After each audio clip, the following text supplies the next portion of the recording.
Welcome to Timeless Love Stories. Tonight's story is an original romantic tale set in the backdrop of Second World War. If you enjoy slow-burn romance, deep emotion, and love stories shaped by history, consider subscribing to the channel. Now, let us begin. The house had been built to endure winter more than company. It sat above the last scattered farms, where the road narrowed into a track and then into a stubborn idea of a track, and where the air sharpened without apology when the sun slipped behind the ridges. In clearer weather, Salzburg lay somewhere below, a spread of roofs and steeples that could be imagined rather than seen. Most days, the mountain held her in a bowl of pine and rock and a kind of quiet that did not feel like absence so much as selection. Silvya had selected it, 6 years earlier, with the same decisive calm she used when she chose a color on a palette. In Vienna she had been a student of forms and light, an excellent one, if her teachers were to be believed. She had been 26 when the flags multiplied and the uniforms became a language people pretended they had always known. She remembered the first time she saw a neighbor look away from a Jewish shopkeeper as if the simplest courtesy had become contraband. She remembered the way fear moved through cafes like a draft no one admitted feeling. And she remembered, with a clarity that never softened, the moment she understood that the country had been given it away, gladly, if only for the relief of not having to think. She did not have the temperament for that relief. She had the opposite, an instinct to step out of a crowd before it turned into a tide. She had left with what she could carry and to what have been left to her, a small house, on the top of a mountain belonging to a distant aunt, a place no one in Vienna cared enough about to covet. Her apartment in the city remained hers, it produced rent in even pulses, and those pulses paid for flour, electricity, and the occasional trip down to Salzburg, to barter paintings to shopkeepers whose wives liked soft colors and quiet landscapes. Over time, she learned to make the rest herself. There were beds of vegetables set into the slope where sun lingered longest. There was a coop of hens that gave more eggs than she ate and less affection than people liked to imagine. There was a sourdough starter kept alive through winters with a persistence that sometimes felt like superstition. There were days shaped by work so ordinary it became a kind of prayer, hauling water, splitting wood, kneading dough until her wrists warmed, rinsing paintbrushes in the cold stream that cut behind the house. She did not call it hiding, though she knew what others might call it. She called it choosing the smallest arena in which she could still be herself. The radio sat on a shelf like a sullen animal she did not entirely trust. She turned it on sometimes, just enough to catch the tone of the world beyond her valley, the steady bombast, the names repeated until they became a spell, the lists of victories that sounded too polished to be true. Then she turned it off again and went back to the tangible, to things that could be held and measured and therefore resisted lying. In the beginning she had told herself that the mountain would keep her untouched. That had been naive. Nothing kept anyone untouched anymore. The mountain did not seal her off from a regime, it only changed the manner in which she had to bear it. It meant she did not have to speak certain slogans aloud. It meant fewer questions from neighbors. But distance was never a moral posture, only a practical one. She understood that. She simply preferred practicality to performance. In early January of 1944, when the snow came down in thick, unhurried sheets, she found the letter in the wooden box at the bend where deliveries were left for those who lived above the road. There were weeks when nothing appeared there but wind-blown needles and the tracks of foxes. Seeing paper felt like a small violation, as if someone had dared to place the city in her hands. She stood with it under her coat, her breath clouding the air, and did not open it until she was indoors, by the stove, with her gloves drying on the chair. The handwriting pulled her backward before she even read the words.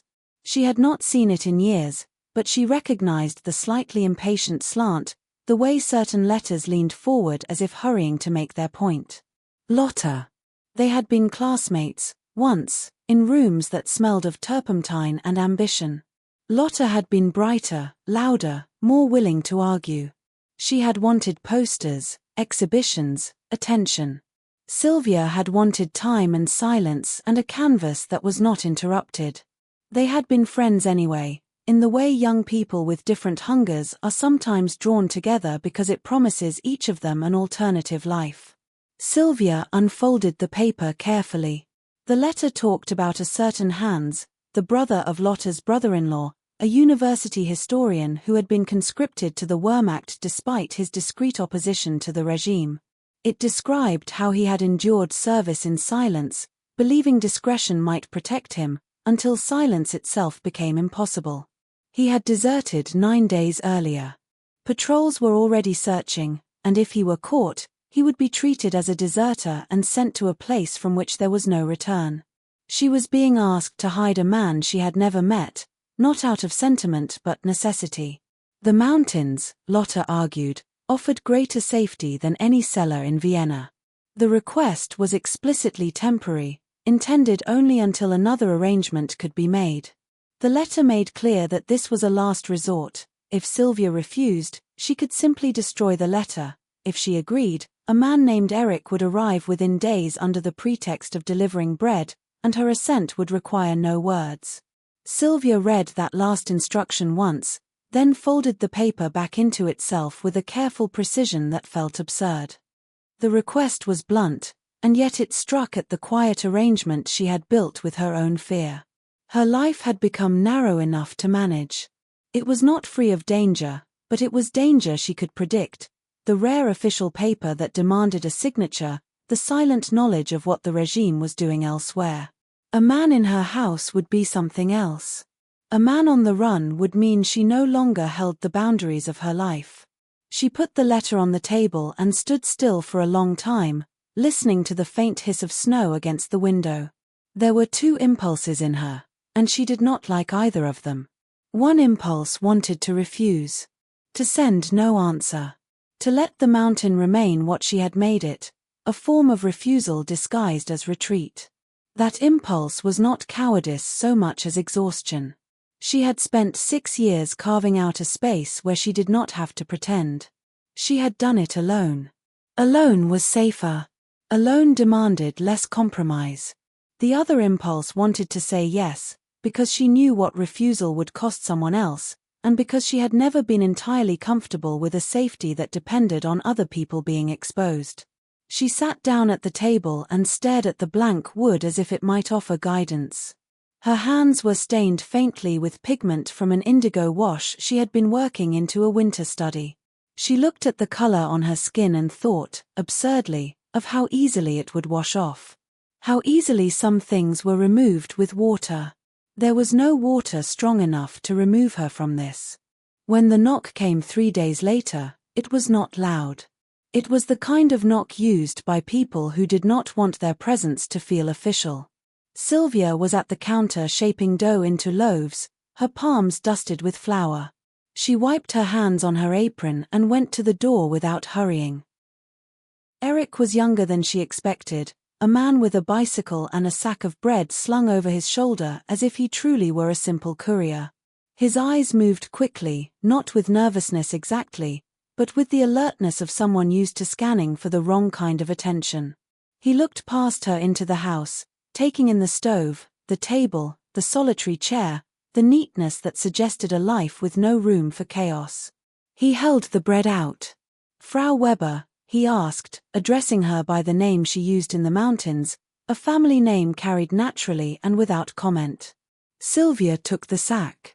It was warm, real, smelling of caraway and crust. Something in her chest tightened at the ordinariness of it. "Yes," she said. Eric let out a breath that might have been relief. "Tomorrow, before dawn," he said, voice low. "He'll come up from the lower track. He'll have a scarf tied at his wrist. Don't let him wait outside." Silvya nodded once. She did not ask how bad it was, or who else knew, or how long she was expected to keep him. Questions were luxuries, answers were liabilities. He left, his bicycle crunching softly through the snow, and Silvya closed the door and stood with her back against it for a moment longer than necessary. The next hours moved with the peculiar slowness of waiting. She did the tasks she always did, because abandoning them would have made the day feel like panic. She fed the hens. She carried wood. She checked the shutters.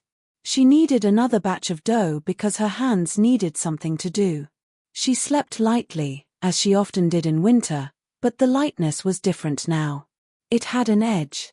It was not the mountain's quiet vigilance. It was the knowledge that she had invited the world she had been avoiding to cross her threshold before dawn. She rose and lit the stove, keeping the flame low. She set out a bowl, a cloth, a bar of soap.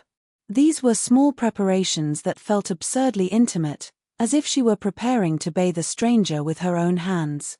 When the first faint grey seeped into the sky, she heard footsteps outside. Not the heavy stamping of boots. Not the casual rhythm of a neighbor. These were uneven, dragging slightly, as if the person had been walking for too long and had forgotten what a normal pace felt like. Silvya went to the door and opened it without calling out. He stood in the snow with his shoulders hunched against the cold. The scarf was tied around his wrist as promised, but it did not look like a signal anymore. It looked like the last fragment of a plan that had been nearly ruined. His coat was too thin for this altitude, and it hung on him in a way that suggested recent weight loss. There was dried mud on his trousers, and his hair was matted with sweat that had frozen at the edges. His face, when he lifted it, was both younger and older than 36 should have looked, the bones sharper, the skin drawn, the eyes too alert. This was Hans. He looked at her with a kind of disbelief that was almost anger. "Are you Silvya?" he asked. His voice was hoarse, as if he had been speaking too little or too much in the wrong way. Silvya did not answer immediately. She did not like how her name sounded in his mouth, as if the city had followed him up the mountain. "Yes," she said finally. "Come in." He hesitated, as if he expected a trap. Then he stepped forward. When he crossed the threshold, the snow from his boots melted instantly into small dark pools on her floor, and Silvya felt an irrational flare of irritation at the mess. She recognized the feeling at once. It was the last reflex of a controlled life encountering disorder. She forced it down. She closed the door behind him and slid the bolt into place. Hans stood in the entryway, breathing shallowly. He looked around as if cataloguing the room for danger, or perhaps for the absence of it. The stove's warmth reached him in slow waves, and she saw his shoulders twitch as if his body did not know whether to accept comfort. "You're safe here," she said, and heard how the sentence sounded like a promise she had no authority to make. Hans's mouth tightened. "No one is safe," he replied, and then, as if realizing the futility of the statement, he swallowed. "But thanks." Silvya nodded once, not as acceptance of gratitude, but as acknowledgement of what would now have to be done. "Sit," she said, pointing to the chair by the stove. "You need to warm first." He sat down slowly. His hands were trembling. Silvya went to the kettle and poured water into the bowl. Steam rose. She placed the soap beside it. "Your coat," she said. Hans hesitated, then began to unbutton it. His fingers were clumsy with cold. Silvya stepped forward, stopped herself at the last moment, and instead of taking over, she pointed. "Here," she said quietly. "Let it fall on the chair. Don't put it near the stove or it will stink of damp." He did as told, and the coat landed with a heavy thud. When he straightened, the shape of him under his shirt revealed itself more clearly, a frame that had once been athletic, now thinned, the fabric hanging oddly at the shoulders. Silvya set a towel within reach. "Wash your face and hands," she said. "You can wash properly once you've eaten. I have made goulash." Hans looked at the bowl as if it were a foreign object. Then he dipped his hands into the water. The moment his fingers touched warmth, his breath caught. He closed his eyes briefly, and the expression that passed over his face was not relief so much as a kind of grief for how long he had been without simple heat. She ladled goulash into a plate, the smell of paprika and slow-cooked meat filling the air. She set bread beside it. Then she sat on the bench opposite him and waited. "You came alone," Silvya said, not as a question but as a fact. "Yes," Hans replied, voice steadier now that something warm had entered him. They moved me part of the way. Then I walked. Who? She asked. Hans's eyes lifted to hers. There was something guarded there. He did not seem like a man accustomed to lying, but he did seem like a man who had learned that truth could be used against him in more ways than one. People who know Lotta, he said finally. Not many. Enough. Silvya nodded. It was sufficient. Then, as if the soup had returned not only warmth but sharpness, he looked around the kitchen with a kind of disbelief that was beginning to harden into judgment. You don't have a radio on, he said. Silvya did not look away. I rarely do. How can you stand it? The words came out harsher than they might have been meant. How can you pretend the world isn't burning? Silvya felt her body go still. I don't pretend, she replied. I refuse to ingest propaganda as if it were weather. It's not just propaganda that's out there, Hans said, and his hand lifted slightly, as if indicating the valley, the country, the continent. It's real. It is real whether I listen or not, Silvya cut in, quietly. Listening does not stop it. Hans stared at her. Doing nothing stops it even less. Silvya held his gaze.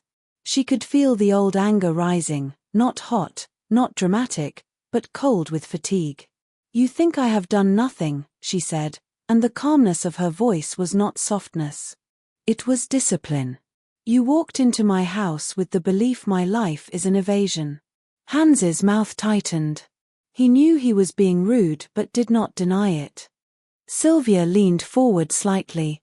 When they marched into Vienna, I watched grown men cheer as if they were being freed from the responsibility of choosing decency. I watched my teachers adjust their syllabi. I watched a friend vanish from the academy and no one ask where she had gone. I understood then what you are now only beginning to accept, that the horror was not coming. It was already here. Hans's eyes flickered, as if the words struck somewhere he did not like to be struck. He opened his mouth, then closed it again. Silvya continued, evenly. So I left. I refused to be absorbed. I refused to become a painter of slogans. I refused to flatter criminals with portraits. I came here because I knew what was coming and I knew I would not survive it in the city without either breaking or becoming complicit. Hans's hands tightened around the spoon. He looked at his knuckles, then back at her. And what now? He asked, and the question was quieter. If you knew, and you left, and you made yourself safe, what now? What do you do with the knowledge? Silvya felt the question settle into the room like another body. It was not a rhetorical question. It was not a demand for a speech. It was something more uncomfortable, an invitation to answer honestly. She took a breath. Outside, the wind moved through the trees with a low sound like distant surf. Now, she said, I feed myself so I do not have to ask favors from men who salute.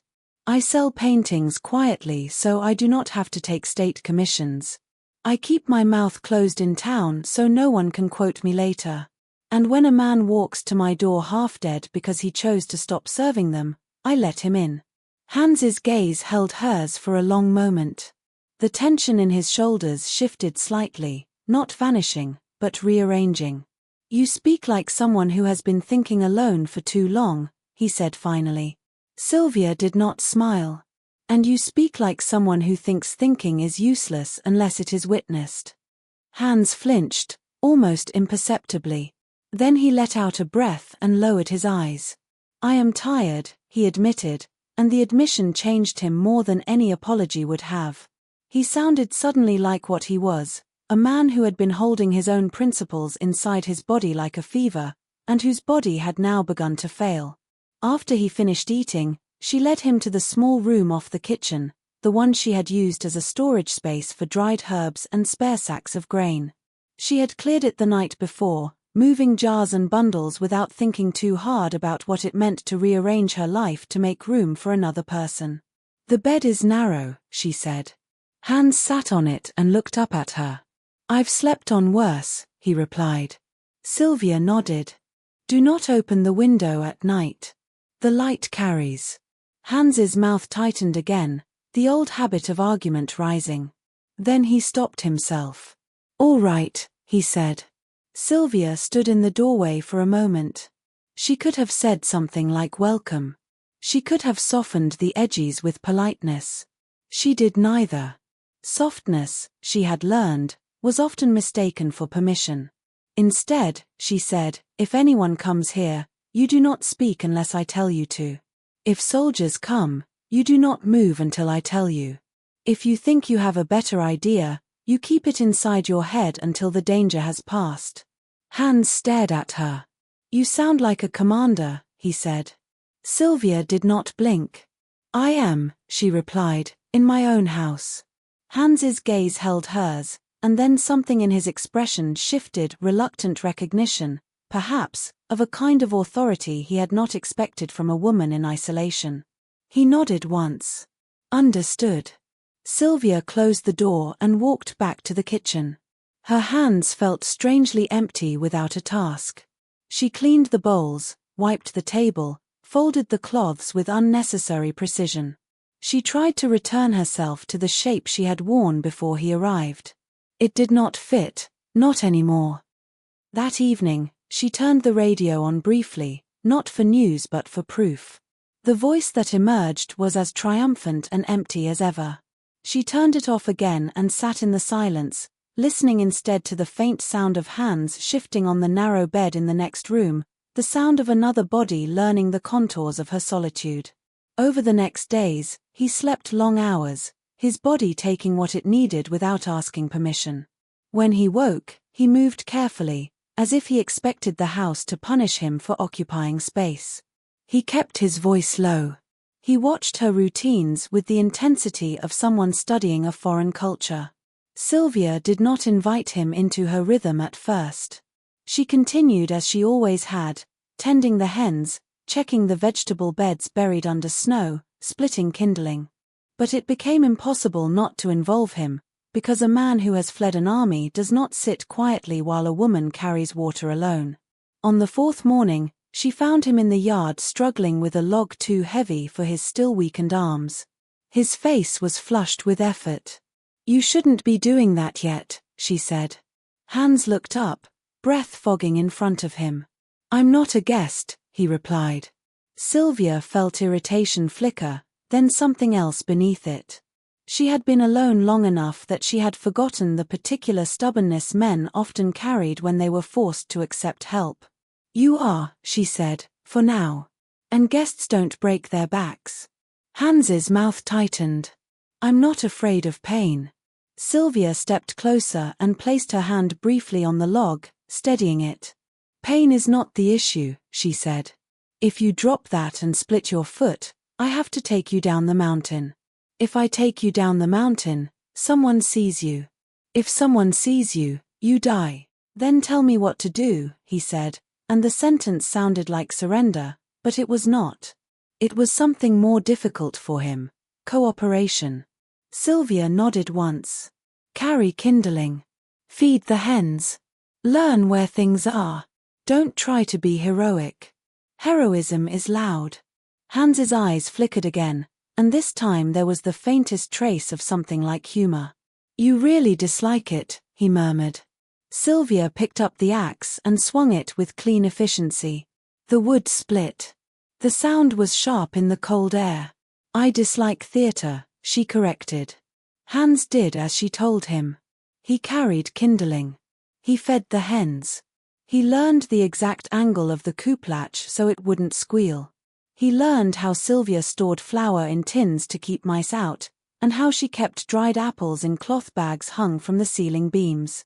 He learned to move through the house without knocking into her silence, which was a form of politeness he had never had to practice before.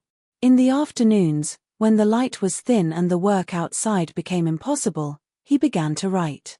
At first, he sat at the kitchen table with a notebook and stared at the page as if the act of forming sentences had become suspect. Then, slowly, his pen moved. Words gathered. Sometimes he paused and rubbed his hand over his face, as if trying to wipe away something unseen. Silvya painted during those hours. She set her canvas near the window and worked in steady strokes, building the landscape outside into something both exact and altered. She painted snow on branches, the dark line of ridge against a pale sky, the way a single patch of sun could turn ice into a mirror. Hans watched her once, for longer than she liked. "You still paint," he said, and there was an edge in it, not contempt exactly, but incredulity. "As if it matters." Silvya kept her brush moving. "It does," she said. "How?" Hans asked. "When men are," he stopped, as if the sentence could not be completed without becoming unbearable. Silvya's hand did not falter. "Because it is the one thing they cannot command me to do," she said. "Because it is my proof that I still have an interior life. Because beauty is not approval." Hans stared at her. "Beauty can be used," he said quietly. "So can history," Silvya replied, and glanced at his notebook. "And yet you still write." Something moved in Hans's expression at that, a reluctant concession. He looked down again and continued. Days passed like that, braided together by routine and the quiet awareness that any knock at the door could unravel everything. Silvya did not speak often about the danger, because naming it felt like conjuring it. Hans, by contrast, seemed to carry the danger as a constant argument in his body. He would pause mid-task to listen to distant sounds. He would scan the slope for movement as if expecting a patrol to appear out of the trees. Gradually, his vigilance began to soften, not because the risk diminished, but because the mountain demanded a different kind of attention. You could not live up there as if every moment were an emergency. The mountain had its own scale of time, and Hans, without meaning to, began to adjust to it. One evening in late February, Hans came into the kitchen carrying a stack of split wood as if he had been doing it all his life. He set it by the stove with a quiet competence that did not demand recognition. Silvya watched him without letting him see the watching. He had filled out slightly. Color had returned to his cheeks. The hollowness beneath his eyes remained, but it looked less like illness now and more like thought. He paused by the table and glanced at the painting she had been working on. "You never paint people," he observed. Silvya looked at the canvas. It was a study off the ridge at dusk, the snow turning faintly violet where shadow pooled. "I used to," she said. Hans waited. Silvya rinsed her brush slowly. "In the city, I used to paint people," she said. "Faces, gestures, the way they wanted to be seen." Hans glanced at the canvas. "And now?" Silvya leaned back against the counter. "They disappointed me," she replied simply. "Nature never did." Hans held her gaze. "And you never regretted it?" "I regretted what I lost," she said. "Not what I chose." Hans's eyes softened slightly, and in that softening there was the beginning of a shift, a recognition that her withdrawal had not been ignorance, but foresight, not comfort, but a deliberate refusal to become part of the spectacle. "I judged you," he said quietly, as if the admission cost him. Silvya did not move. "I know," she replied. Hans looked down. "I thought," he began, then stopped, then tried again. "I thought that if people did not speak, they were consenting." Silvya's mouth tightened. "Sometimes they are," she said. Hans glanced up again, and there was something raw in his gaze. "And you?" Silvya held his eyes. "I did not consent," she said. "I refused loudly enough to myself that I could still hear my own mind." Hans exhaled slowly, as if releasing a tension he had carried into the house and had not known how to lay down. "It was a strange thing," he murmured, "to be given shelter by someone I thought was asleep." Silvya's hand rested on the edge of the counter. "I was never asleep," she replied. "I was waiting out a storm." Hans looked at the window, where the mountain darkened into night. "And now?" he asked. Silvya did not answer immediately. Outside, the wind lifted and dropped, lifting and dropping, as if the mountain itself were breathing. "Now," she said finally, "the storm is inside my house." Hans turned back to her. For a moment they stood with the sentence between them, charged not with accusation but with recognition. It had also brought a kind of companionship Silvya had not allowed herself to imagine she still needed. In March, the snow began to withdraw in small increments, revealing patches of earth that looked almost indecently alive. The hens grew louder. The stream behind the house ran fuller, its voice changing from a winter whisper to a more insistent movement. With the shift in season came a different kind of tension, the knowledge that spring made travel easier up the mountain. Silvya showed Hans the paths that did not leave obvious tracks, the places where trees grew close enough together to obscure a figure moving through them, the hollow beneath a fallen trunk where a man could hide if he had to become a man who hid. Hans listened with seriousness, and with something else beneath it, a quiet reluctance to become too skilled at vanishing. "You've thought about all of this," he said. Silvya shrugged. "I had time." Hans's gaze sharpened. "Time can be a privilege," he said, and the sentence carried the faintest warning of moral argument returning. Silvya looked at him steadily. "It can also be a sentence," she replied. Hans's mouth closed. He did not press. He seemed, increasingly, to be learning that her choices were not in need of his approval. As the days lengthened, their lives began to settle into one another without comment. Hans adjusted his hours to the rhythm of the house. Silvya found his presence woven naturally into her routines. They also spoke more, not in long confessions, but in brief exchanges that carried weight because they were exact. Hans would mention a fragment of history he had been writing about how empires collapsed not in a single blow but in the quiet adjustment of ordinary people to brutality. Silvya would answer with something from her own world, about the mountain's rhythms, about soil and weather, about learning to observe rather than impose. One evening in late April, after a day of planting in the newly softened soil, Hans came into the kitchen with dirt on his hands and an expression that looked almost unfamiliar. "I found myself thinking," he said. Silvya glanced up from where she was slicing onions. "That's not unusual for you." Hans's mouth curved faintly, and the hint of humor startled her because it suggested ease. "I found myself thinking," he said, more carefully this time, "that if I had come here 6 years ago, I might have remained intact." Silvya's knife paused. The sentence carried a weight she had not expected him to place in her hands. "And if you had," she replied slowly, "you would not be who you are now." Hans looked at her. "Is that meant to be consolation?" Silvya resumed slicing. "No," she said. "It's meant to be accurate." Hans considered this in silence, then nodded once, as if conceding something he had long resisted, that survival and resistance did not always take the same form, and that both left their marks. After supper, the sky clear and the air mild enough that the door could be left unlatched for a moment, Silvya stepped outside to shake crumbs from a cloth. Hans followed, drawn by the light the way people are drawn by a room where someone else has already begun to breathe. They stood in the yard.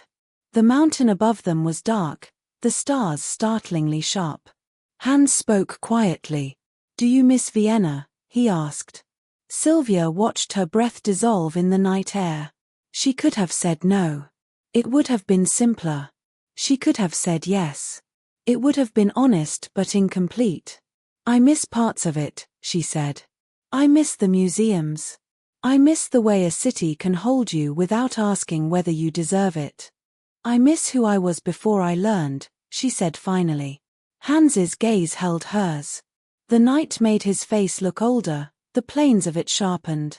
"I miss that too," he admitted. Silvya felt something in her chest shift at that, a subtle rearrangement. There was a kind of intimacy in being understood without being explained. She had lived so long without it that recognizing it felt almost like vertigo. They stood there for a long moment, the silence between them altered by the admission. Then Hans stepped back, as if correcting himself, and went inside. Silvya remained in the yard a little longer, the cloth hanging from her fingers, the stars above her steady and indifferent. When she finally went inside, she noticed that Hans had left his notebook open on the table, and that the page held a single line written more heavily than the rest, as if the words had been pressed into the paper with impatience. There are ways to resist that do not announce themselves. Silvya closed the notebook gently, as if closing a door, and found that her hands were not entirely steady. The next morning, she woke earlier than usual and went down to the kitchen before Hans rose.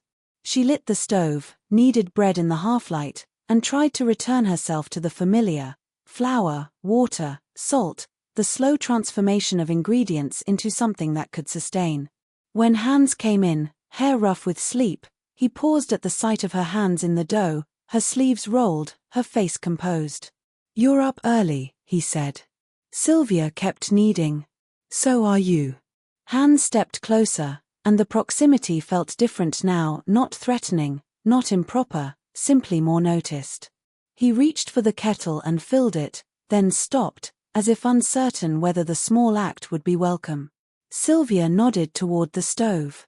"Put it there," she said. Hans did, and the gesture felt like a quiet agreement, not about politics, not about morality, but about how two people might occupy the same space without wounding each other. As May approached, the mountain turned green again in slow, deliberate increments.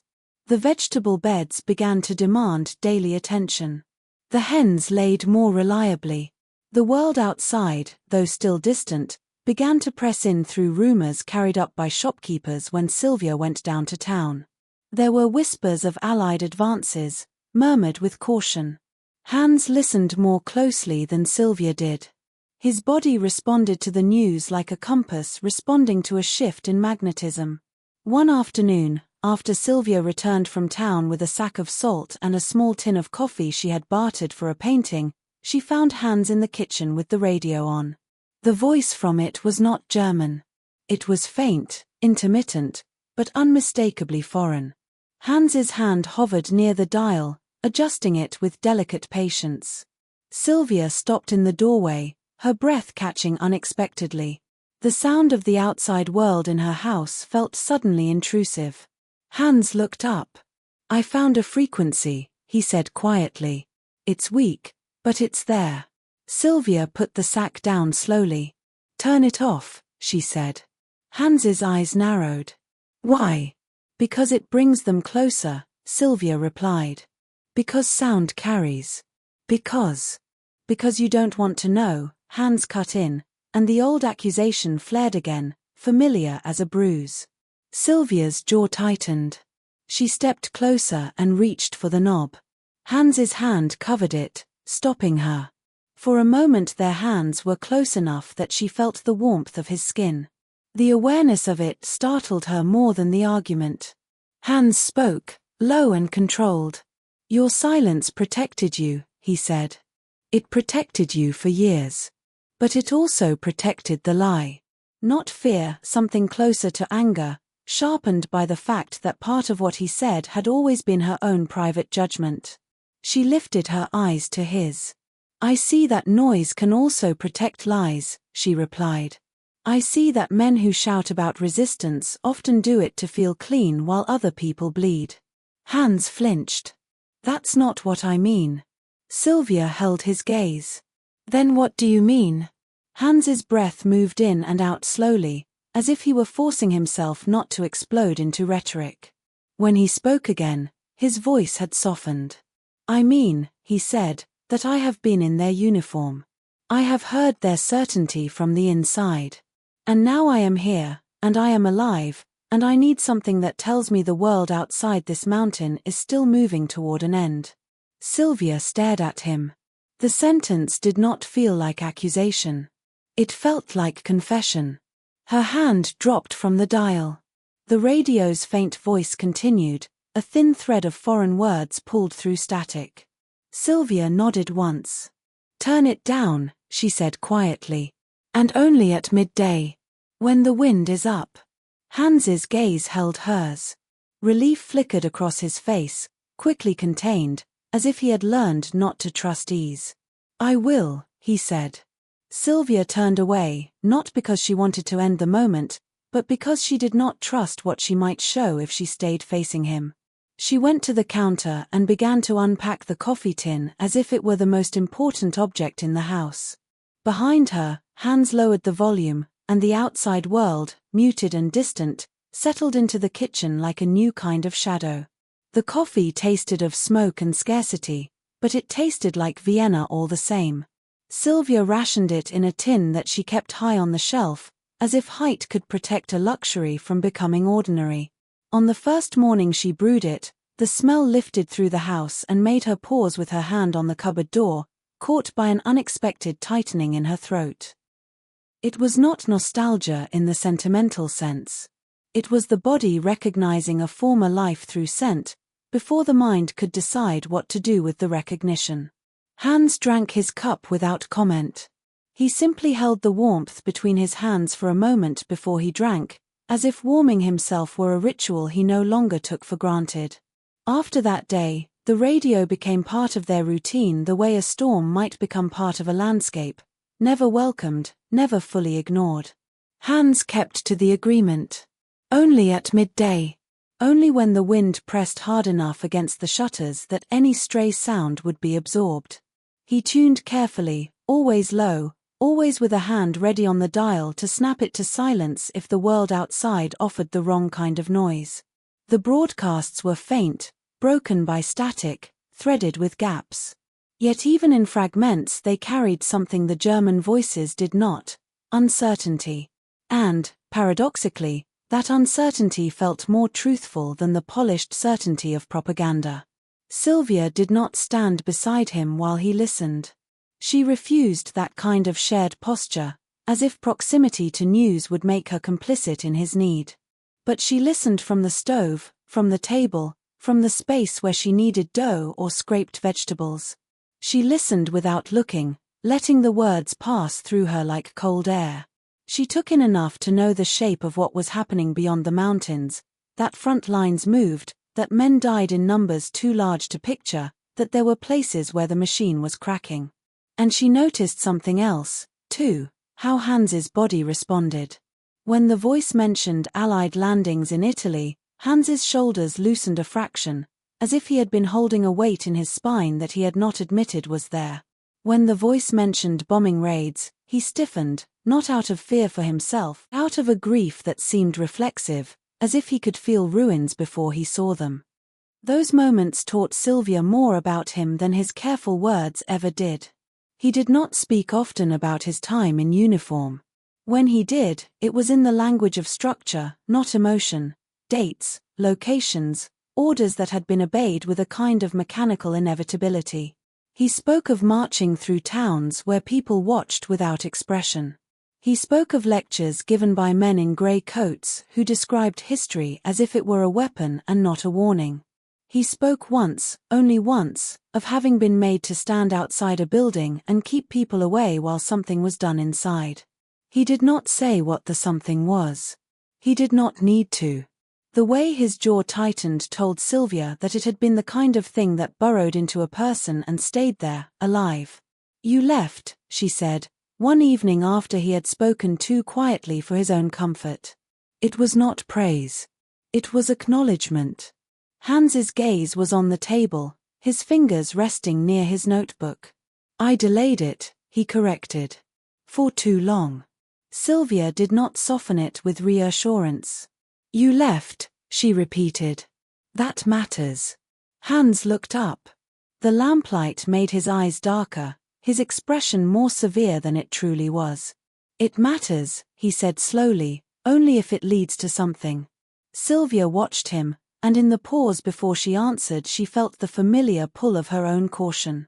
She had survived by refusing to make promises to the future. Promises made you vulnerable. Promises made you visible. Yet she found herself saying, with a quiet firmness that surprised her, "It already has." Hans stared at her as if the sentence had struck a place he had kept armored. Then he looked away, and the moment passed without ceremony. Still, something had shifted. By mid-May the mountain was fully awake. The beds she had prepared in early spring demanded attention now with a greed that felt almost cheerful, weeds pushing up in bright insistence, leaves unfurling, stems thickening. Silvya worked with her sleeves rolled and her hair pinned back, sweat gathering along her spine in a way she had missed in winter without admitting it. Work in warmth was different. It did not punish. It rewarded. Hans joined her without being asked. He had regained enough strength that his movements looked natural again, still lean, still slightly tightened around the edges, but no longer fragile. He learned the logic of her garden quickly, perhaps because history had trained him to see patterns. He understood why she planted certain things near one another, why she left space in unexpected places for air to move. He absorbed her instructions without the earlier bristling that came from pride. Sometimes, when their hands worked close together in the soil, Silvya felt an awareness that was not entirely rational, the simple fact of another body in her rhythm, another breath in the same air.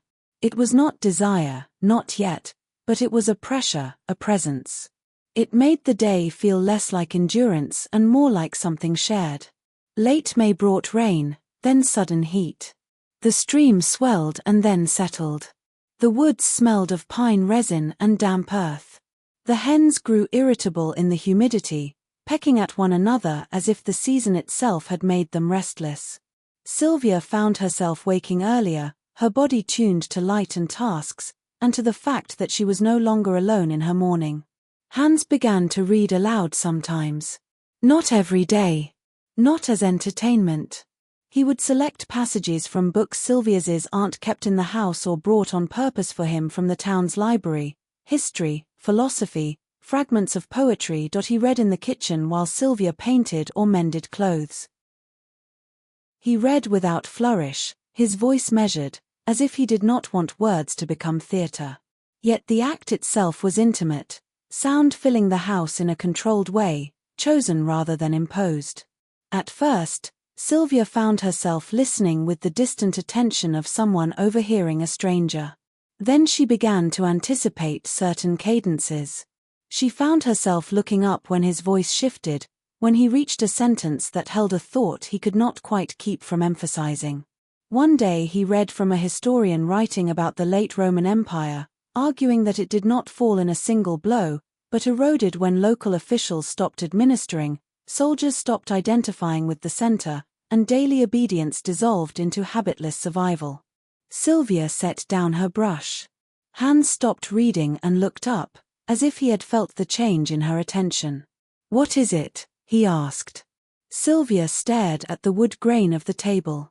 "Nothing," she said at first, and then, because the lie felt too cheap, "It's just strange, hearing those words here."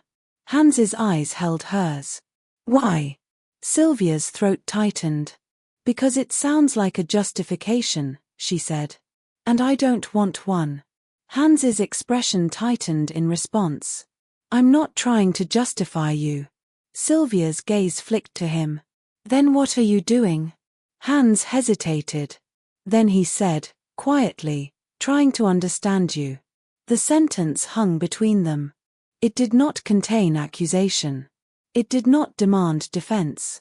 It was almost worse, because it implied care. Silvya looked down again.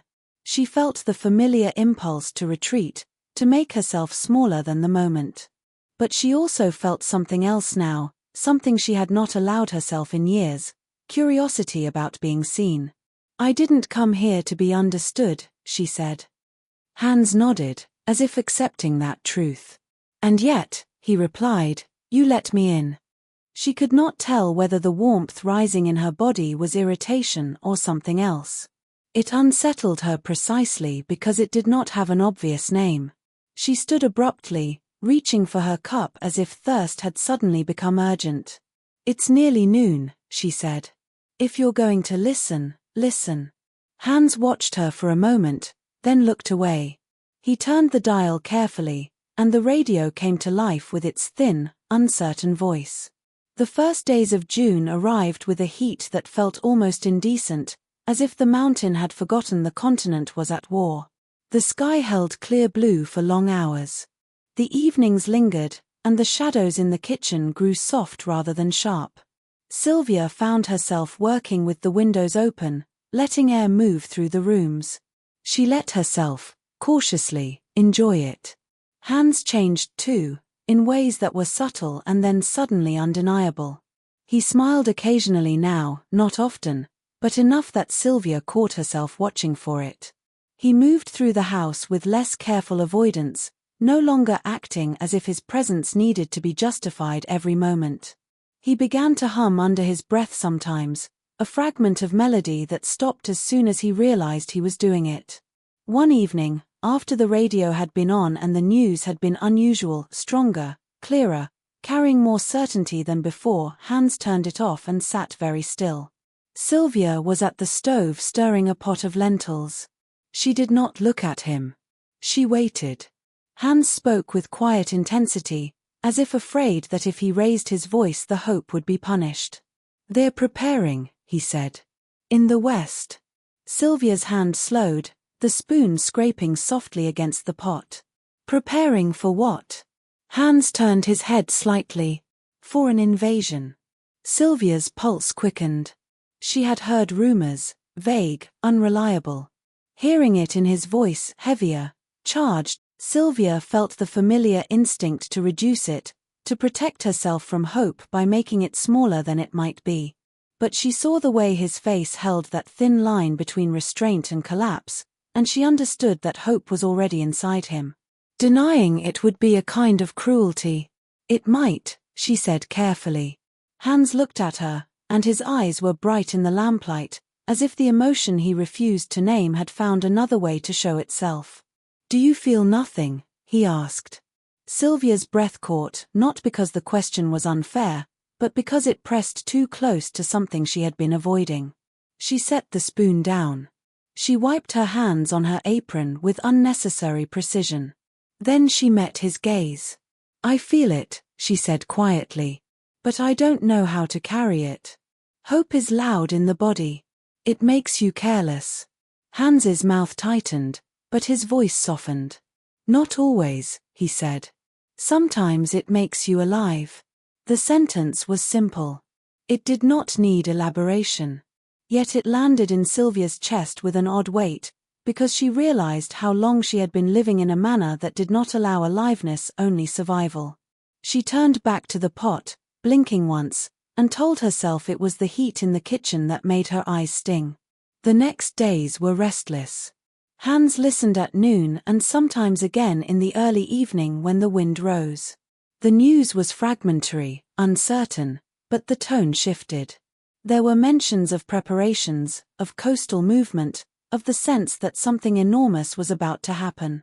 On the morning of the 6th of June, Hans came into the kitchen before noon, his hair still damp from washing, his shirt half-buttoned as if he had dressed too quickly. "It has started." Silvya looked at him.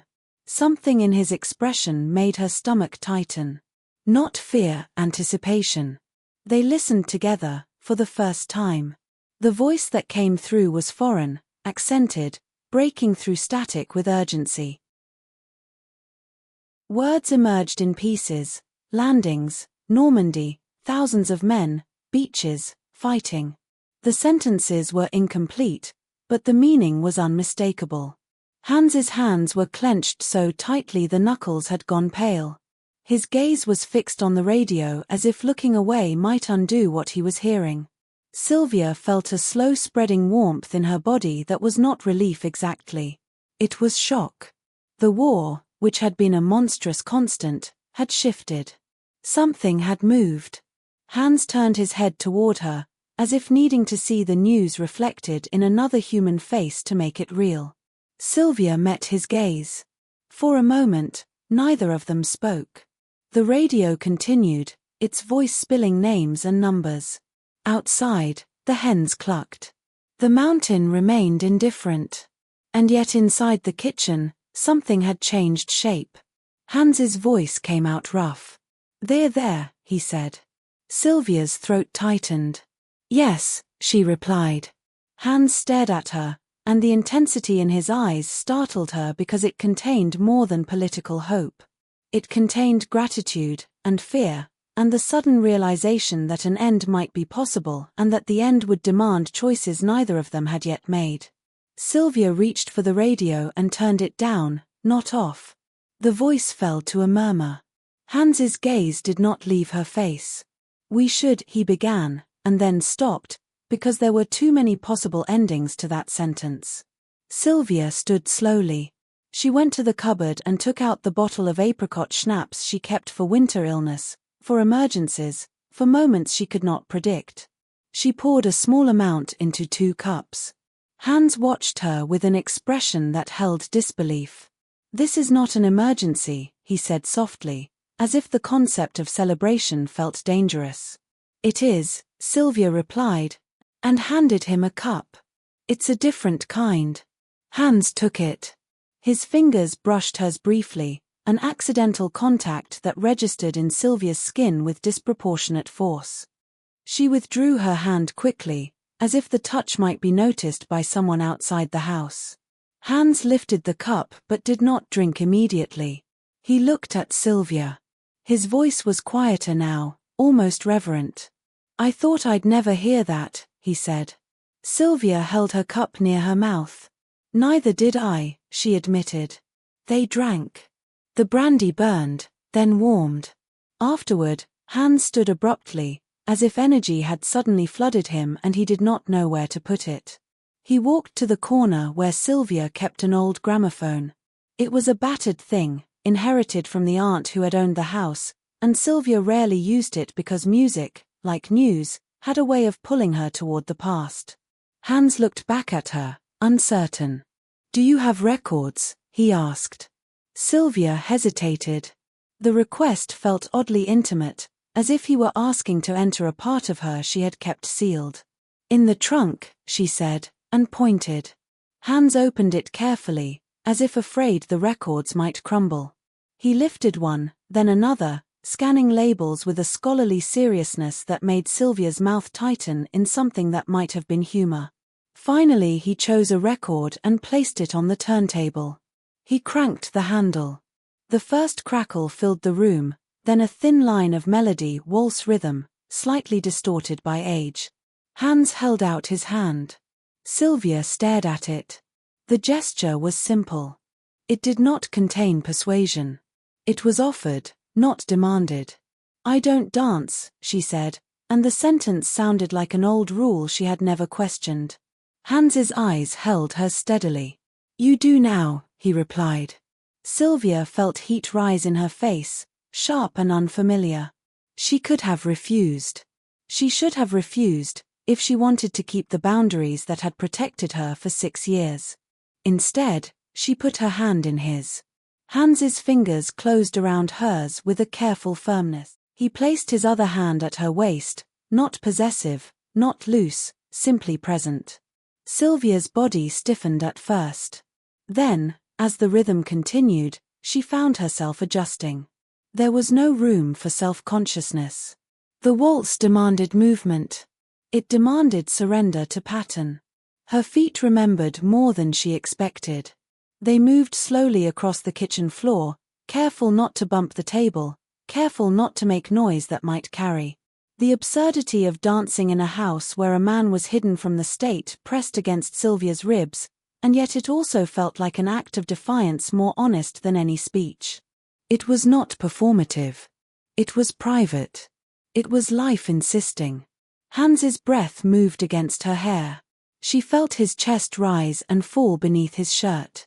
The closeness made her acutely aware of her own body, of the curve of her waist under his hand, of the line of her neck, of the way her breath had changed.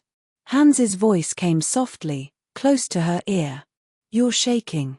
Silvya tried to deny it, but she could feel the truth in the slight tremor in her hands. "It's the brandy," she lied.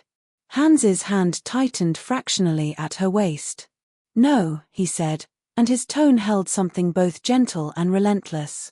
"It's the world moving." Silvya closed her eyes for a moment as they turned. When she opened them again, she was looking at his face from a distance that made the details unavoidable. The faint scar at the edge of his jaw, the dark line of his eyebrows, the way his mouth was set as if he were holding back words. The record crackled. The waltz continued. Hans's gaze lowered briefly to her mouth, then returned to her eyes. The movement was subtle, but it altered the air between them. Silvya felt her pulse in her throat. It was not fear. It was something more complicated, The recognition that the isolation she had used as armor had also been a way of postponing precisely this, being wanted, being seen. Hans's hand at her waist shifted slightly, sliding a fraction higher, as if he were testing whether the boundary was still there. Silvya did not step back. She did not lean in either. She simply remained, and in remaining she allowed the question to exist. They turned again, and Silvya felt the edge of his thumb press gently into the fabric of her dress. The pressure was small, but it registered in her body like a signal. When the record ended, the sudden silence felt too loud. Hans did not release her immediately. Their bodies remained close, the warmth between them undeniable. Silvya could feel his breathing change, slower, deeper, controlled. She looked up at him, searching his face for something she could trust. Hans's voice was low. "We shouldn't," he said, and the sentence sounded like both warning and plea. Silvya's mouth went dry. "No," she replied, and did not know whether she meant agreement or contradiction. Hans's gaze held hers. Then, as if the restraint had reached its limit, he bent his head and kissed her. The kiss was not gentle in the tentative way of first kisses. It was controlled, but it carried the stored intensity of months of proximity without permission. His mouth was warm, his lips firm against hers. Silvya's body froze for a heartbeat, and in that heartbeat she felt the full weight of what she was doing, letting the war inside her house become not only danger but desire. Then she kissed him back. Her hands rose, not to push him away, but to anchor herself.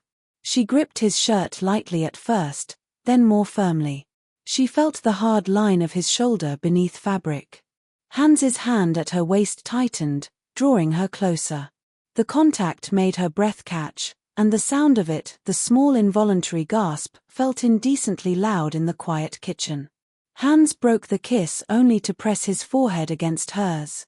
"Tell me to stop," he murmured, voice rough. Silvya's eyes were half closed.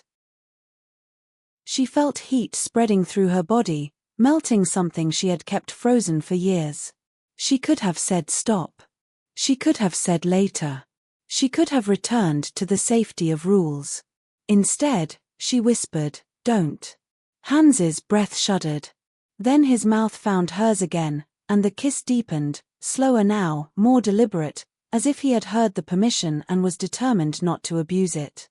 Silvya felt herself being led, not dragged, not conquered, but guided toward the narrow corridor, toward the room where her bed waited.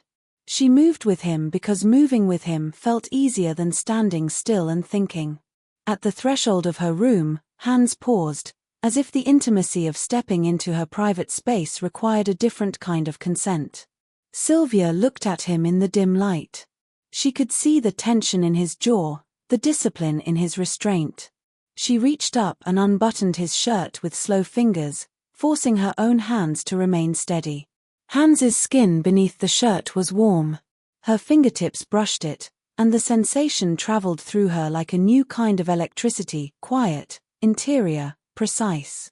Hans inhaled sharply, his eyes closing for a moment as if the touch carried relief as well as desire. Silvya unbuttoned the last button and pushed the fabric open. She saw the marks then, faint bruises at his ribs, a scar at his shoulder, lines of old strain. The body of a man who had been used and had survived. Her hand rested on his chest. She felt his heartbeat, fast and strong. Hans's voice was low. "Silvya." She did not answer with words. She drew him closer, and the kiss deepened, unhurried, as if they were learning a new grammar together. His hands followed the lines of her dress with care, unfastening rather than undoing, asking permission through patience. When the fabric slipped from her shoulders, the cool air made her shiver, and his gaze lingered not in possession, but in recognition. She felt seen. His mouth found the hollow beneath her ear, warmth tracing a path that softened her knees. The sound she made surprised her, and him. He paused, breath close, a question forming that she answered by holding his face and saying yes, not only to him, but to the solitude breaking open inside her. He lifted her gently and laid her down. Above her, he hesitated, restraint taut as a wire, then followed her pull. Their closeness gathered weight, thought giving way to touch. Heat built, slow and deliberate, like a fire tended rather than struck. She met him without calculation, her body remembering what it had long been denied. When the moment came, it did not arrive cleanly or quietly. It surged and loosened, wave after wave, until control dissolved and relief took its place. He followed, breath-breaking, urgency finding its end in her. Afterward, he lay beside her, careful even then, their breaths gradually aligning. The room held the quiet aftermath warmth, the faint resin of pine, the sense of something irrevocably chosen. She rested against him, body still humming, and knew that what had passed between them had altered the shape of the night, and the days to come. Hans lifted his head slightly and looked at her. In his eyes, Silvya saw something that unsettled her more than the physical act. Tenderness, yes, but also fear. Fear of what they had just done. Fear of what it meant to want something in a time when everything wanted could be taken. Silvya reached up and touched his cheek. Her fingers traced the edge of his jaw. "We're still here," she whispered. Hans closed his eyes briefly, as if the sentence hurt. "For now," he murmured. Silvya felt a flicker of irritation at his caution, then understood it. She had lived on caution. Now she was learning what it meant to live with someone who carried caution differently. Neither of them spoke for a long time. Outside, the mountain remained unchanged. The war continued. But inside the narrow room, something had been chosen, quietly, deliberately, without witnesses. And that, Silvya realized, might be the most dangerous act of all. In the days that followed, the intimacy did not become loud. It did not turn them into a different kind of couple. It simply altered the air between them. Hans did not speak of love. Silvya did not ask him to. The words would have felt too fragile for what they were living. Instead, their bodies learned one another's rhythms with a steadiness that felt almost like work, careful, attentive, practiced in the small spaces time allowed. They touched more often, but not always sexually. Hans would brush her shoulder as he passed behind her in the kitchen, a brief contact that carried more meaning than it should have. Silvya would set her hand on his back when he bent over the garden beds, feeling the warmth through his shirt, and then withdraw as if the touch were simply balance. At night, he slept in her bed now. The first time he did, Silvya lay awake for hours, aware of the weight of him beside her, the sound of his breathing, the fact that her body had begun to calibrate itself to another person's presence. She did not like how quickly she became used to it. Habit was dangerous. Habit made loss sharper. Hans turned in his sleep and reached for her, his hand finding her waist as if by instinct. The touch steadied her more than she wanted to admit. She let herself sink into it, and the surrender felt both comforting and terrifying. They returned to routine because routine was how they survived. They planted. They weeded. Hans read and wrote. Silvya painted. The radio brought news that grew more confident. The landings had held, men were moving inland, the machine was being forced into retreat inch by inch. Hope took on a new shape, less fragile, more insistent. With hope came a strange grief. Hans noticed it first in himself.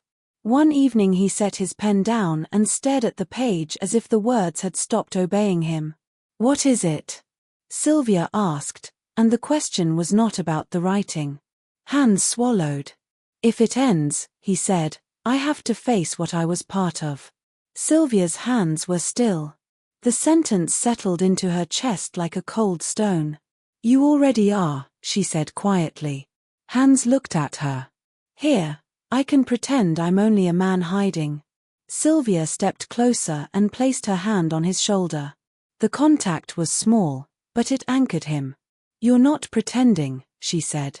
"You're recovering." Hans's mouth tightened. Recovery implies there's a version of me worth restoring. Silvya's fingers tightened slightly, not in anger but in insistence. "There is," she said. Hans stared at her as if he could not quite trust the certainty in her voice. Silvya held his gaze and continued, careful not to overreach. You can't undo what you saw, she said. You can't undo the uniform. But you can decide what you do with the rest of your life. That's what history is, isn't it? Not purity. Consequence. Hans's eyes flickered, absorbing the words. He exhaled slowly, and some of the tension in his shoulders eased. His gaze softened, and in that softness there was something that felt dangerously like affection expressed without being named. June moved toward its end with heat and long evenings. The fields below grew gold at the edges. The air smelled of cut grass and distant smoke from small fires lit for cooking. The mountain held them in its bowl, and for a brief stretch of weeks, it almost felt possible to believe they might remain there forever, suspended outside time. They began, cautiously, to make plans. Not grand plans, not declarations. Small, practical sentences slipped into conversation the way seeds slipped into soil. We could go to Vienna after, Hans said one day, as if mentioning a city were as casual as mentioning weather. Silvya's hand paused over a basket of beans. Why? She asked, and the question was not hostile. It was simply real. Hans looked at her steadily. Because it will be ruined, he said. And you belong there as much as you belong here. Silvya felt the familiar resistance rise, the instinct to refuse return, to refuse noise, to refuse the city that had broken itself on ideology.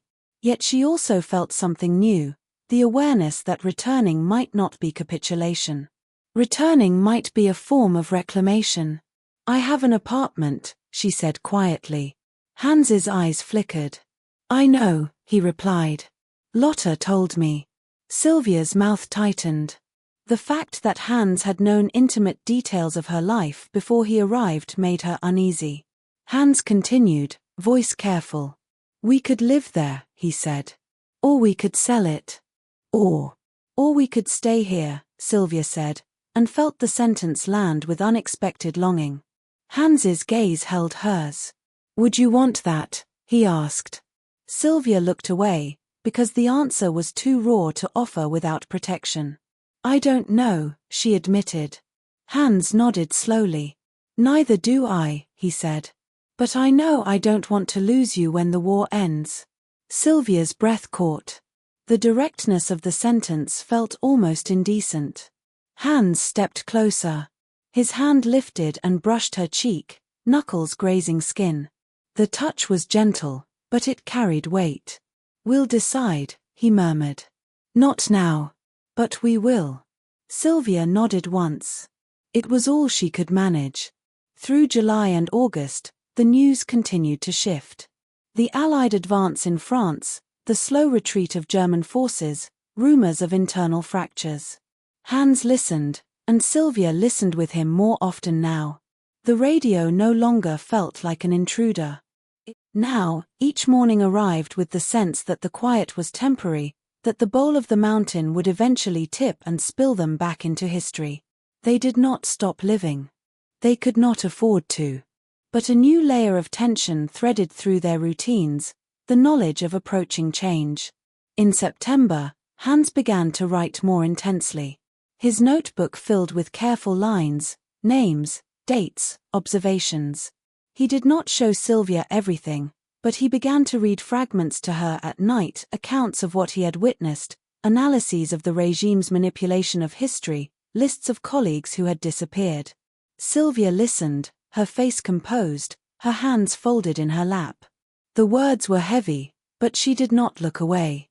These could be evidence, she said one evening, surprising herself with the practicality of the thought. Hans looked at her sharply. Evidence. Silvya nodded. If the war ends, she said, they will want scapegoats. They will want to say they didn't know. Hans's mouth tightened. They knew. Silvya's gaze was steady. Yes, she said. But knowing and proving are not the same. Hans stared at her, and then something in his expression shifted, respect, perhaps, for the fact that her isolation had not dulled her understanding of politics. It had sharpened it into a different kind of clarity. Outside, Autumn began to creep back into the valley. The leaves at lower elevation turned, and the wind grew colder at night. The mountain prepared itself, as it always did, for the next winter. And inside the house, two people held each other in a quiet, private defiance, aware now that their refuge was not an end, but an interlude before the world demanded its reckoning. October arrived without ceremony, as if the mountain refused to acknowledge months by name. The air thinned. The light in the kitchen window began to arrive tired and leave quickly. Silvya started baking more often, not because hunger increased, but because the act of shaping dough was a way to keep her hands occupied when her mind began to drift toward the future. Hans watched these small shifts with the attention of a man who had learned that seasons were not merely weather. They were opportunity. They were risk. They were the difference between roads that could be traveled and roads that became traps. They tightened their habits. Hans reduced the radio use again, not because the news had become less important, but because the closer the end felt, the more he feared a careless mistake. He began to insist, gently but firmly, that Silvya avoid town unless absolutely necessary. Silvya bristled at first. She disliked being instructed even when the instruction was sensible, but she complied. Sometimes, in the evenings, they sat at the table with Hans's notebook open between them, not reading, not speaking, simply sharing the presence of something that might one day matter. The pages were not lyrical. They were careful. Names were written in the margins. Dates. References to lectures. References to conversations that had sounded harmless at the time and now sounded like indictments. Silvya found herself studying Hans's handwriting the way she once studied brushstrokes. She learned where his pen pressed harder, where his attention sharpened. She could see when he wrote through anger and when he wrote through grief. It made him feel, paradoxically, both more known and more unreachable. One night, after the stove had burned down to embers and the cold had begun to creep into the corners of the room, Hans spoke without looking up. "If I am taken," he said quietly, "you must not come after me immediately." Silvya's body went still. "Don't say that," she replied, and heard the edge in her own voice. Hans's gaze remained on the page. "It's not superstition," he said. "It's preparation." She reached down, closed his notebook with a firm motion, and put her hand flat on it as if pinning it to the table. Hans looked up then, startled. Silvya's voice was low. "If you are taken," she said, "I will do what is necessary." Hans's jaw flexed. "Necessary can be reckless," he replied. Silvya leaned closer, her hand still on the notebook. "And caution can be cowardice," she countered. Hans held her gaze for a long moment.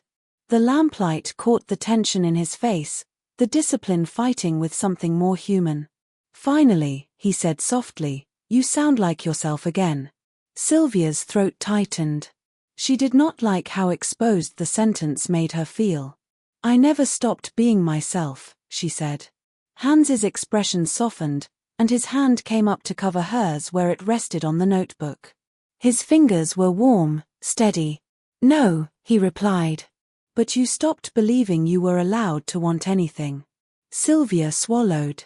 For a moment she could not speak. The words had found the exact place she had been guarding. Hans's thumb stroked her knuckles once, almost absent-minded. The gesture was so intimate precisely because it was unshowy. "Now we want," he said quietly, "and we plan anyway." Silvya drew a breath and let it out slowly, as if teaching her own body to accept the premise. "All right," she said.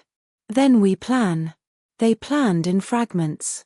They spoke of Vienna as an image rather than a place, the Ringstrasse, the museums, the cafes that had once felt like sanctuaries of thought and had later become stages for cowardice. Silvya spoke of her apartment in practical terms, its layout, its condition, the tenant she had never met. Hans spoke of universities, how they would have to be cleaned not only of rubble but of ideology. When they made love through that winter, it changed without becoming softer.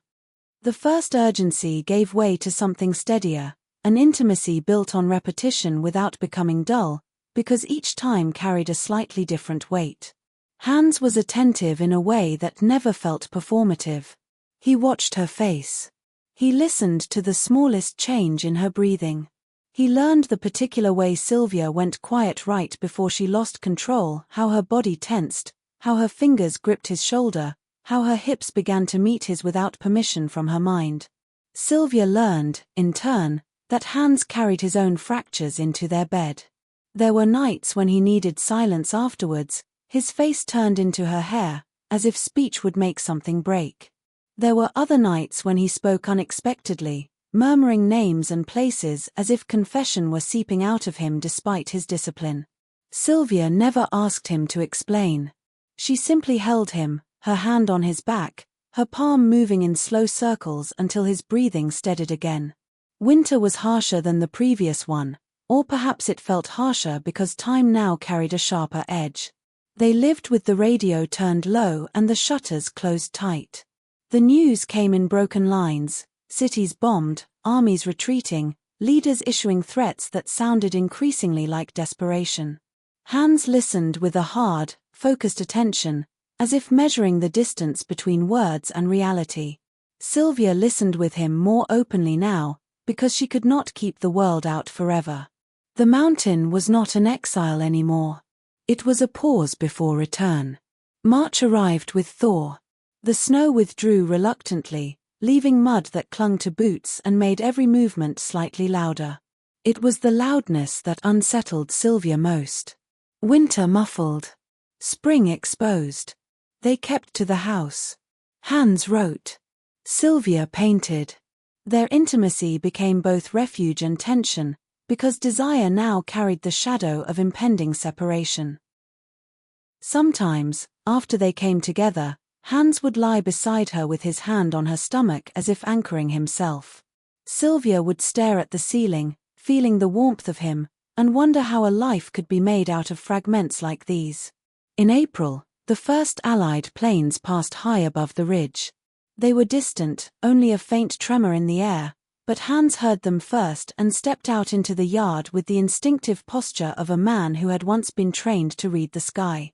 Silvya followed, her shawl pulled tight around her shoulders, her breath caught.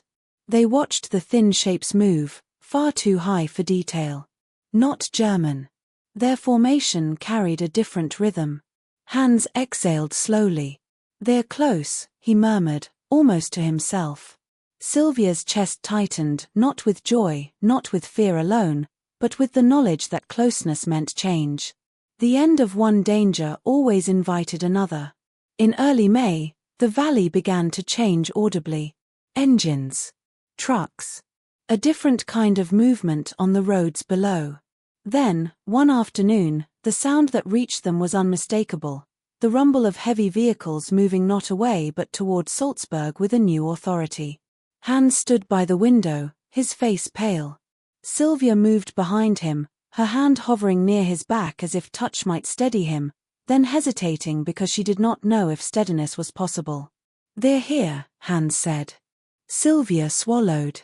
"Americans," she replied, confirming it aloud as if language could make it real. Hans did not answer immediately. His jaw worked.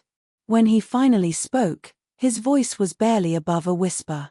"And I am still, on paper, Wehrmacht." Silvya felt cold spread through her despite the warmer air outside. They did not have long to speculate. 2 days later, men came up the track. Silvya opened the door before they knocked, because she understood that appearing cooperative could be its own kind of armor. An officer spoke in German with a foreign accent. His eyes moved over Silvya, the house, the slope behind her, measuring.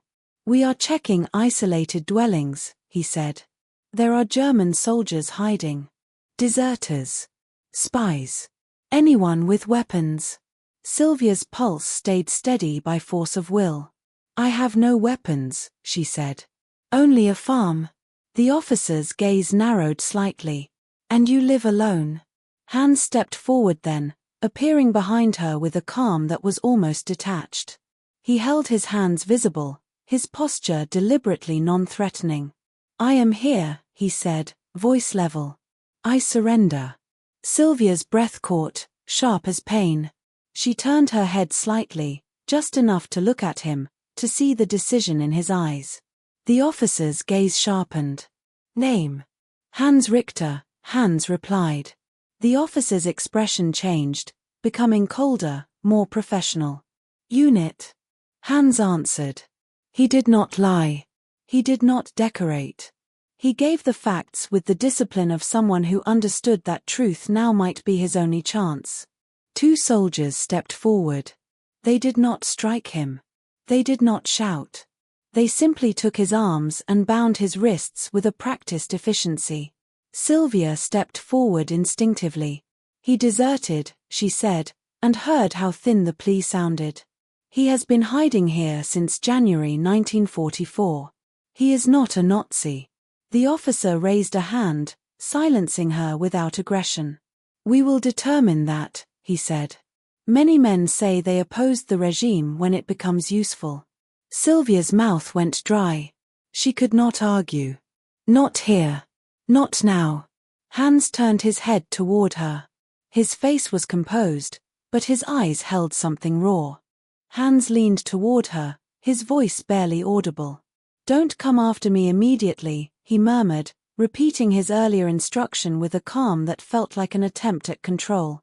Silvya's eyes stung.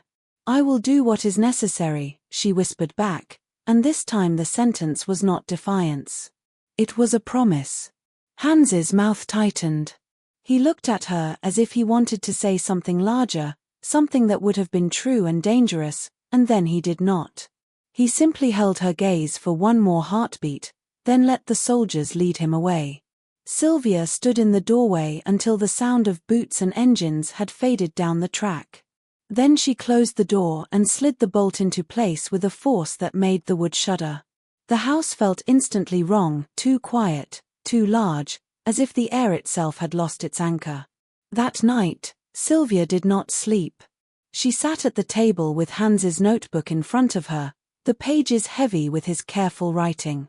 She read through them slowly, her eyes moving over names she did not know, dates she could not verify, references to conversations that sounded innocuous until one understood what lay beneath. She began to see the shape of what Hans had been building, not merely a record, but a defense. By dawn, she knew what she had to do. Vienna. The city she had left because she understood what it would become. The city now, if the rumors were true, was a carcass of stone and ash that still held the bureaucratic skeleton of proof. Silvya packed as if she were going to war of her own. She took money from the tin beneath the floorboard. She took identification papers. She took Hans's notebook, wrapped carefully in cloth. Before she left, she stood in her bedroom and looked at the bed where Hans had slept beside her. The sheets still held the faint indentation of his body. Silvya pressed her hand to the linen once, feeling the coldness there, and then she turned away. If she allowed herself to linger, she would not move at all. The journey down the mountain felt unnatural.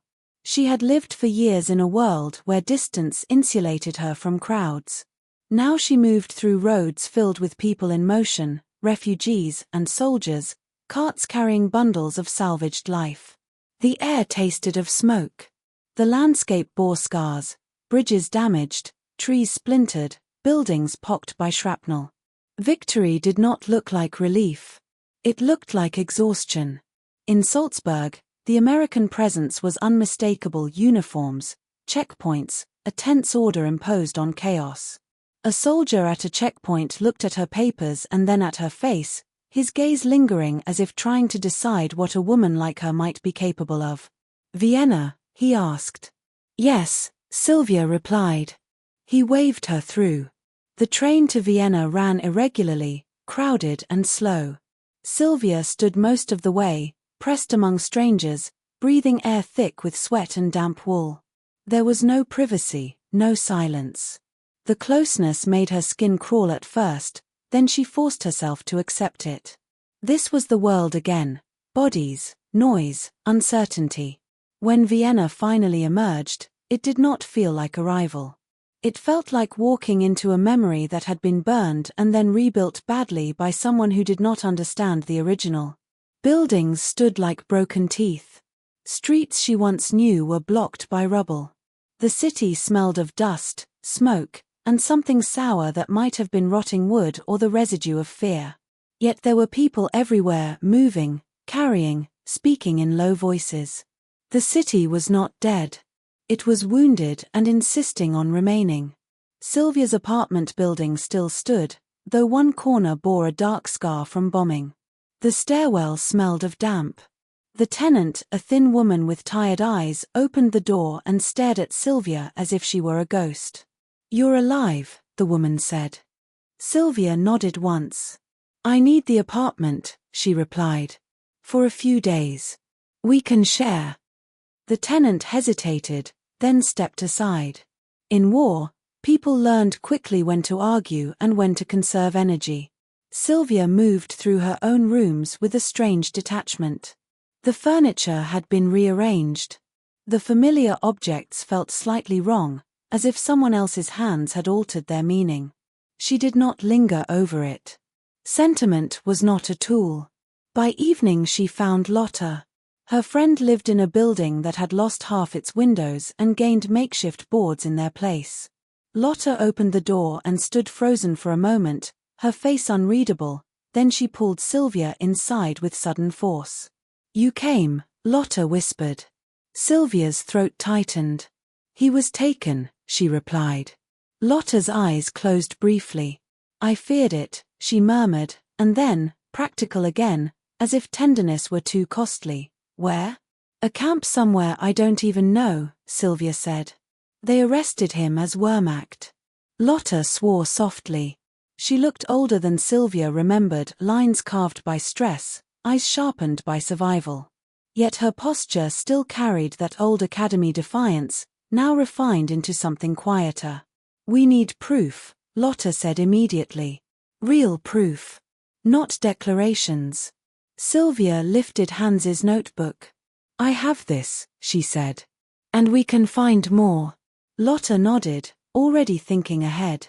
"My sister's husband, his brother," she stopped, grimacing at the complexity of family ties. "Gerhard. Hans's brother. If anyone has letters, contacts, names, it will be him." Gerhard lived in a smaller flat, cramped, crowded with salvaged books and furniture that did not match. He opened the door with suspicion that softened into shock when he saw Silvya. "You're her," he said, voice rough. "The painter." Silvya nodded. "And you're his brother," she replied. Gerhard's face tightened. "Yes," he said. "And I couldn't stop him." "He's been arrested," she said. "I need everything you have that proves his opposition and his desertion." Gerhard's gaze held hers. In it, she saw a flicker of shame, as if being asked to act now made the past inactivity sharper. "I have letters," he said.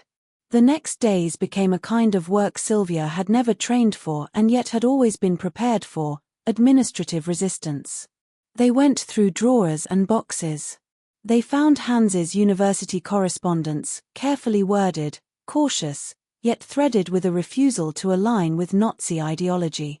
They found notes from students who had trusted him enough to ask questions that could have been fatal. They found a letter Hans had written to Gerhard months before deserting, a letter that did not state "I will desert," because such words would have been dangerous, but that spoke of the impossibility of continuing, of the moral rot inside the institution, of the need to choose a different form of survival. They sought witnesses.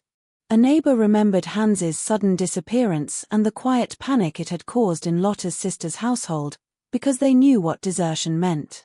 A priest, careful and reluctant, admitted that Hans had helped hide banned books, that he had quietly directed certain people toward safer routes. Each statement was ink on paper, fragile and powerful. Silvya moved through the ruined city with the same controlled endurance she used on the mountain. She did not cry in the street. She did not allow herself to collapse into sentiment. Her devotion to Hans expressed itself as action, obtaining stamps, finding offices that still functioned, waiting in lines that moved slowly because bureaucracy, like the city itself, had to be rebuilt from shattered habits. Sometimes, late at night, when she returned to her apartment and closed the door on the city's noise, she would sit on the floor with Hans's notebook in her lap and feel the delayed wave of fear. He could be dead.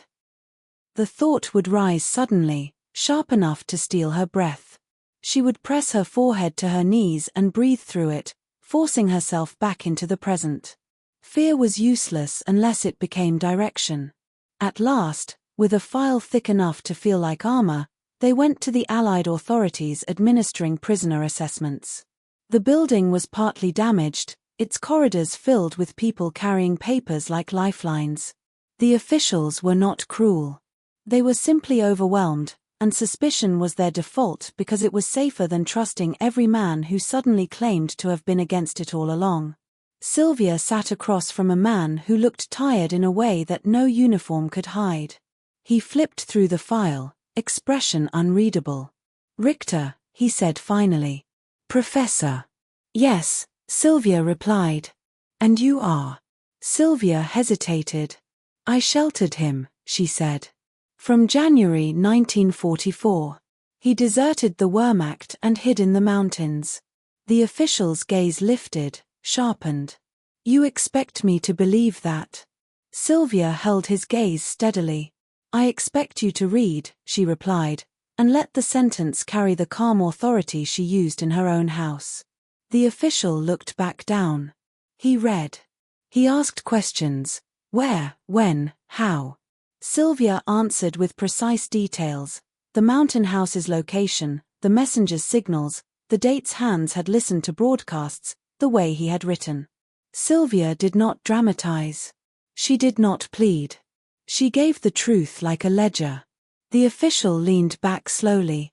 "If this is accurate," he said, "he should not be held longer."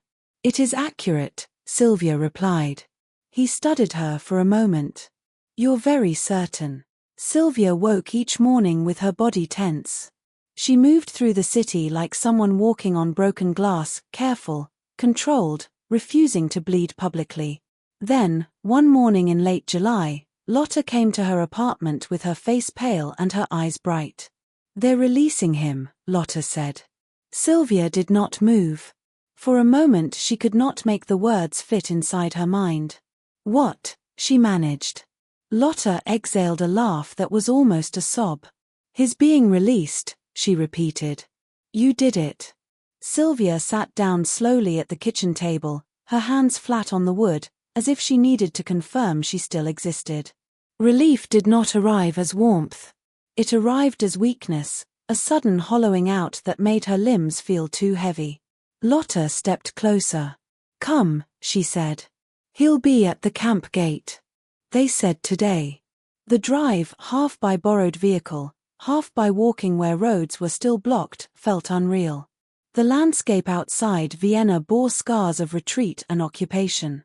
Silvya watched it with a detached gaze, as if her body were moving while her mind stayed behind, guarding itself from disappointment until she could see proof. The camp was not dramatic. It was practical, fenced, muddy, crowded with men reduced to numbers and waiting. The gate stood open, guarded by men who looked weary. Silvya and Lotta waited at a distance, because approaching too quickly felt like tempting fate. Silvya's hands were clenched so tightly her nails dug into her palms. Then she saw him. Hans walked out wearing clothes that did not fit properly, his hair cut too short, his face thinner again. But he walked upright. His shoulders were squared. His gaze moved over the world as if testing whether it was still real. For a moment he did not see her. He looked left, then right, scanning as if expecting threat. Then his eyes found hers. The change in his face was almost imperceptible, his jaw loosening, his gaze softening, the disciplined restraint cracking just enough to show the human underneath. Silvya's breath caught. Her feet moved without her deciding. She crossed the distance quickly, then stopped a step away, suddenly unsure whether touching him here, in public, under watchful eyes, would be too much. Hans stepped closer and took her hands. His fingers closed around hers with a careful firmness that felt like coming home to the body. "You came," he said, voice rough. Silvya swallowed. "Of course," she replied, and hated how small the sentence sounded compared to what she had done to make it true. Hans stared at her as if memorizing her face. His hands lifted slightly, then settled at her wrists, as if anchoring himself. "I thought," he began, then stopped, then tried again. "I thought they would keep me until I disappeared into paperwork." Silvya's throat tightened. "They tried," she said quietly. Hans's gaze sharpened. "How?" Silvya held his eyes. "I went to Vienna," she replied. "Lotta helped. Gerhard helped. We found proof." Hans's mouth tightened. The emotion that flickered in his eyes was not only gratitude. It was something heavier, the recognition that she had stepped into the city's ruin and fought bureaucratic battles for him when she had once fled the city to avoid exactly that kind of entanglement. Silvya saw the thought passing behind his eyes and felt, unexpectedly, exposed. Hans's hands tightened around hers. "You did that," he said, voice low, disbelieving. Silvya's breath shook slightly. "Yes," she replied. For a moment Hans did not speak. He simply held her hands as if he could not trust his own senses. Then he stepped closer, close enough that his breath warmed her face. He lowered his voice further, the words shaped carefully. "Marry me," he said. Silvya blinked, startled not by the concept but by the timing here, at the edge of a camp, surrounded by evidence of what the world had been. "I love you," he said simply. The words did not rush, they settled, as if they had been waiting for permission to exist aloud. "I have loved you in the quiet, in the waiting, in the fear. I love the life we made when there was nothing certain to hold on to but each other." Silvya felt the pressure rise behind her eyes, sharp and immediate. She did not look away. She reached for him, her hands firm on his coat, grounding them both. "Yes," she said. The word carried no hesitation. "Yes. I love you too." Hans exhaled, something like relief and joy breaking through his restraint at once. He drew her into his arms, holding her as if the answer had altered the balance of the world, quietly, decisively. He did not kiss her there. Not because he did not want to, but because restraint had become part of his integrity. Instead, he lifted her hands and pressed his mouth to her knuckles, a gesture so old-fashioned it felt almost out of time. They returned to Vienna together. The city greeted Hans not with triumph but with rubble. He moved through streets that had once carried his lectures, his opinions, his quiet scholarly habits. Now the buildings were hollowed out, the university scarred, the facades blackened. The ruins did not shock him the way Silvya expected. He seemed to absorb them with a grim, measured attention, as if he had always known history ended in this kind of debris, and had only been foolish enough to hope otherwise. One evening, late in summer, Silvya and Hans stood by the window of her apartment and looked out over the city as the light faded. Hans spoke softly, as if afraid to disturb the fragile calm. "We have to rebuild more than stone," he said. Silvya leaned her shoulder against his. "I know," she replied. His voice was low. "Do you miss it?" he asked. Silvya knew what he meant without him naming it. The mountain, the isolation, the strange suspended happiness that had been built out of fear and routine. Silvya took a breath. She could have lied. She could have said no to prove loyalty to their new life.